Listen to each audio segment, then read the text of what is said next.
आज मैं आपको लिए चलती हूँ महाराष्ट्र, जहां अभी अभी विधानसभा चुनाव के लिए बीते 20 नवंबर को मतदान संपन्न हुए हैं और वोटों की गिनती मतलब चुनावी नतीजों का ऐलान कल 23 नवंबर को होगा। उससे पहले महाराष्ट्र में प्रेशर पॉलिटिक्स शुरू हो गई है। मैं बनूंगा मुख्यमंत्री, नहीं मैं बनूंगा मुख्यमंत्री, वो तो समय के गर्भ में है कि कौन बनेगा मुख्यमंत्री और किसकी ख्वाहिश, इच्छा, अभिलाषा, आकांक्षा बनेगी।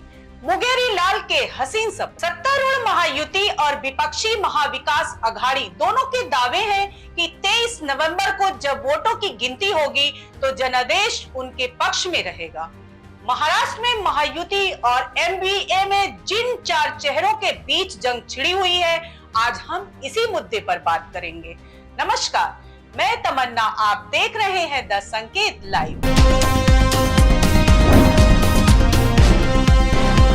विधानसभा चुनाव के नतीजों से एक दिन पहले महाराष्ट्र में नए सीएम को लेकर प्रेशर पॉलिटिक्स शुरू हो गई है। आपको बता दें कि बारामती में एनसीपी अजीत गुट के चीफ अजीत पवार को भावी मुख्यमंत्री बनाए जाने वाले पोस्टर लगाए गए हैं।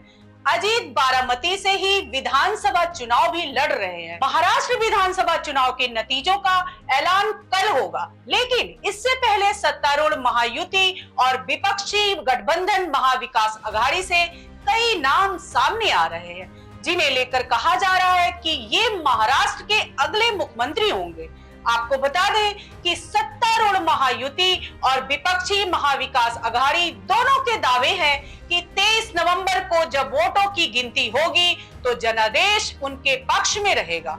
वहीं महाराष्ट्र कांग्रेस प्रमुख नाना पटोले ने दावा किया था कि उनकी पार्टी की अगुवाई में राज्य में महाविकास अघाड़ी की सरकार बने। देखो, महाराष्ट्र में कांग्रेस की लीडरशिप में ही सरकार महाविकास आघाड़ी की बनेगी।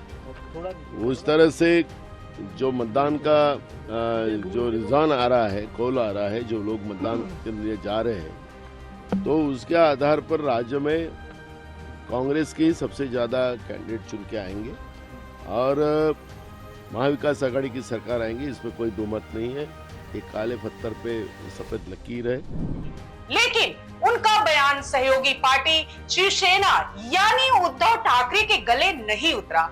पार्टी नेता संजय राउत ने भी कहा कि चुनाव में महाविकास अघाड़ी को बहुमत मिलने के बाद सहयोगी पार्टियां मिलकर मुख्यमंत्री पद के चेहरे पर विचार करेंगी। राउत ने कहा कि अगर कांग्रेस हाईकमान ने पटोले से कहा भी है कि वह मुख्यमंत्री पद का चेहरा होंगे, तो फिर भी कांग्रेस के राष्ट्रीय अध्यक्ष मल्लिकार्जुन खड़गे, पार्टी के वरिष्ठ नेता राहुल गांधी, सोनिया गांधी और प्रियंका गांधी को इसका ऐलान करना चाहिए। नहीं, मैं ये नहीं मान लूंगा और कोई नहीं मानेगा कि महाविकास आघाड़ी की सरकार बैठकर तय करेगी।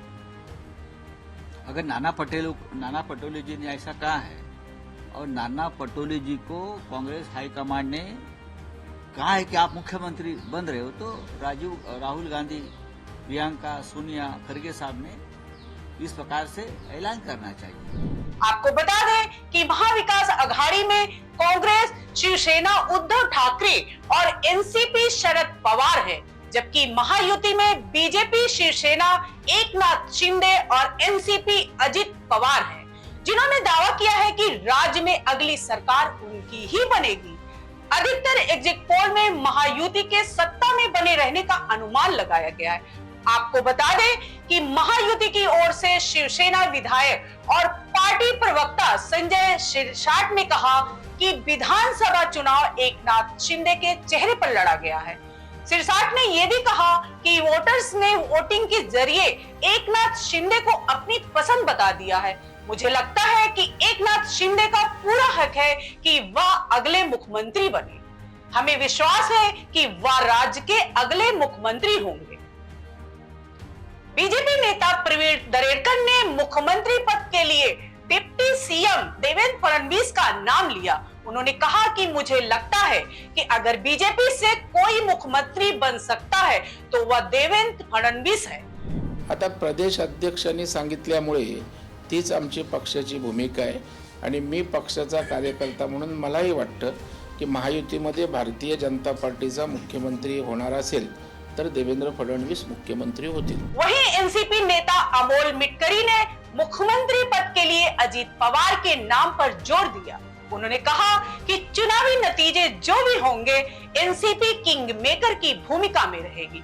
मुख्यमंत्री पद के चेहरे के बारे में पूछने पर फडणवीस ने कहा कि महायुति में शामिल तीनों पार्टियां एक साथ बैठेंगी और इस पर फैसला लेंगी. आपको बता दें कि बीजेपी नेता दरेकर ने कहा कि महायुति अगली सरकार बनाने जा रही है. उन्होंने महाविकास अघाड़ी के सत्ता में लौटने की संभावना को खारिज करते हुए कहा कि विपक्षी गठबंधन अंदरूनी कलह से जूझ रहा है. महाराष्ट्र के लोग स्पष्ट जनादेश देने जा रहे हैं. मुख्यमंत्री महायुति से ही होगा, न कि महाविकास अघाड़ी से. उन्होंने कहा कि मुख्यमंत्री बनने की नाना पटोले की हसरतें कुछ नहीं, सिर्फ मुंगेरी लाल के हसीन सपने जैसे हैं. आज के लिए इतना ही, फिर मिलेंगे. धन्यवाद.